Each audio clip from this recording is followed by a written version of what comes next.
Yo, all the youth in here, I'm gonna speak to y'all. Because if I speak on your level, I know everybody else is gonna understand. Right? Now, when I was your age, I didn't like history class. You like history class? Yeah. Yes. You like history class? You know why I didn't like it? Because it was his story. Right? It wasn't even her story. It wasn't our story. And it definitely wasn't the story. Right?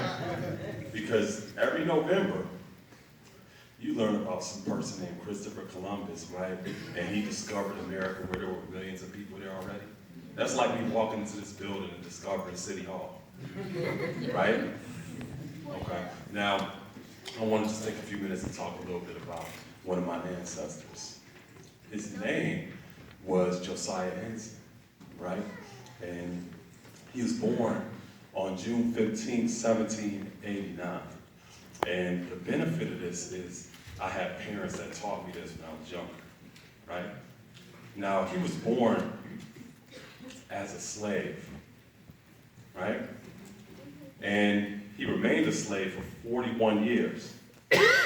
41 years. And in 1830, he actually got sold down the river, literally, because the person that owned him, he was having some hardships financially. So he had to sell him and his partner. And when I say partner, do you know what I mean by that? What do I mean by partner? Listen. Don't act shy now. What do I mean by partner? Like with them? Yeah, because as slaves, they weren't allowed to get married because they weren't considered human beings, right? So they weren't allowed to get married. So he had a partner, and they had 4 small children, not teenagers, 4 small children. They all got sold down the river in the Deep South. So when he got 41 years old, he was like, yo, I gotta change this, right?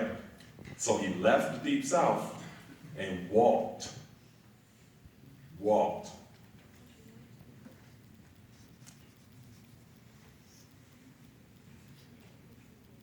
All good.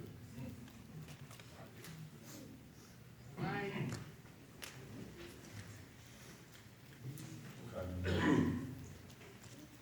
Some of y'all,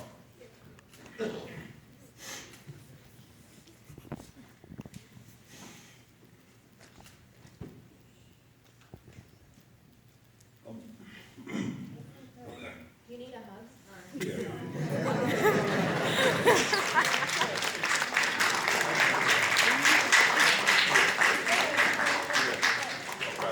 now, some of y'all got trouble with students in school, right? And you might want to get moved to another side of the classroom or get moved to a different class, right? Imagine somebody bothering you that bad that it made you want to walk thousands of miles to get away from them.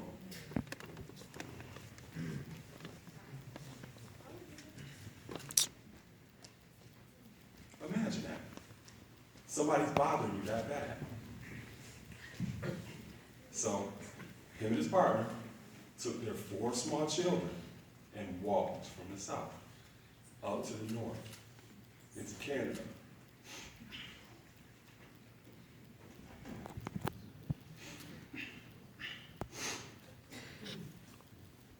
And when you arrive there,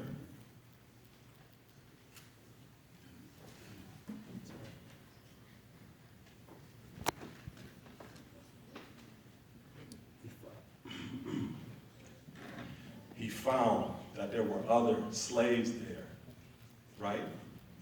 So he organized them into a settlement, a community, but it was on government land. This is in 1834. He wasn't satisfied with that. 2 years later, he said, yo, we need to buy land so we can call our own, right? So 2 years later, he got some of the members of this settlement together, and he said, we need to invest in buying land so that we can control our own destiny. This is in 1836, right? So what they did is they commissioned him to go find the land so they could buy it. He went to a place called the Dawn Township, And with the money they put together, he purchased 400 acres. Now, 400 acres, an acre is a little bit less than a football field. So he basically purchased 400 football fields worth of land. And then they created a whole new community on their land called the Dawn Settlement, right? Now, as a prominent leader in the Dawn Settlement, he also led a black militia unit in the rebellion in 1837. So you can look that up as well in your history books, because you're not really going to learn about that. Then from there, a few years later, he founded the British American Technical Institute, which was to teach and train teachers how to actually teach. Taught them education, taught mechanical and domestic arts. Now, the beautiful thing about this is he didn't stop once he built this institution. He still kept coming back and forth to America to free other slaves.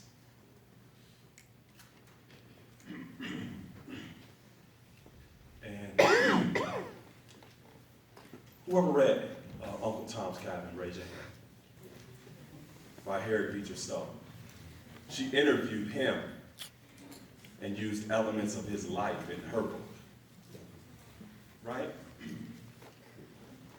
There's two reasons why this was important to me. Okay? Two reasons why this was important to me, knowing just that history. And that's just one ancestor. A couple generations later, he had a great-grandnephew named Matthew Henson, who was considered the first explorer to go to the Arctic. He went to the North Pole. He met a woman there named Aniqua, and then they had a child together. So I have ancestors that live in the Arctic right now. I learned all of this as a child. And like I said, there's two reasons why this is important.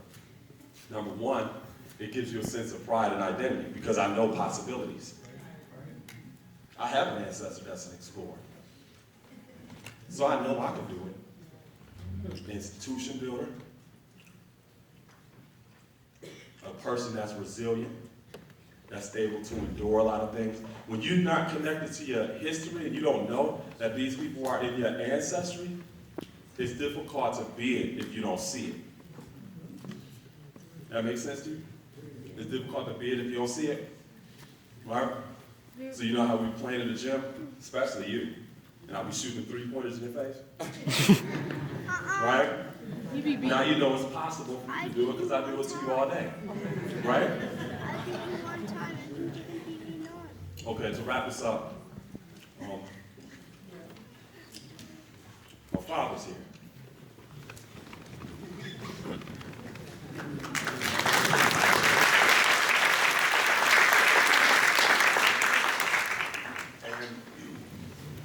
So he taught me a lot of this as a child. I wouldn't know this, right? So when I was talking about Josiah Henson and Matthew Henson, a few generations later, a woman by the name of Inez Dorsey was born. And then she had some children, and that's my father, one of the children, right? Then I'm born. So again, let me go and wrap this up. Two reasons why this is important. One, it shows you possibilities. That's why it's important for you to know about your ancestry and things that are in your family, because you know it's possible.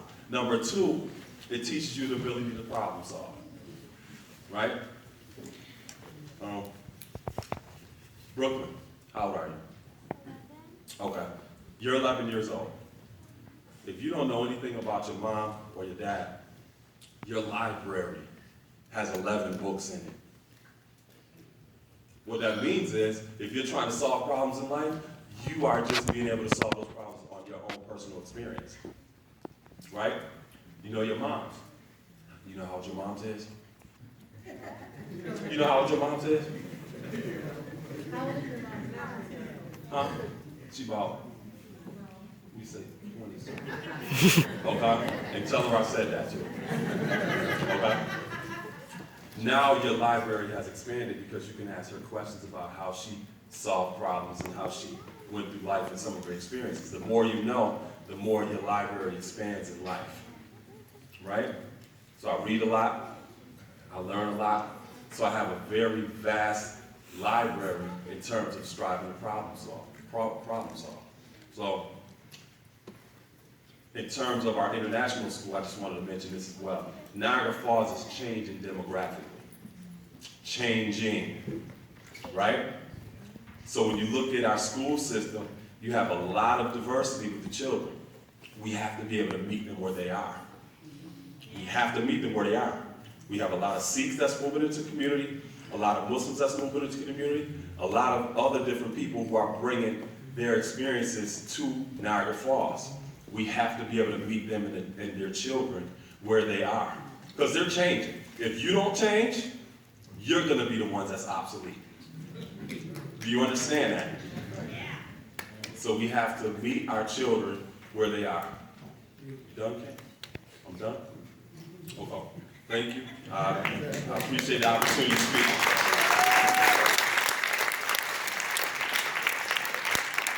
Who's next?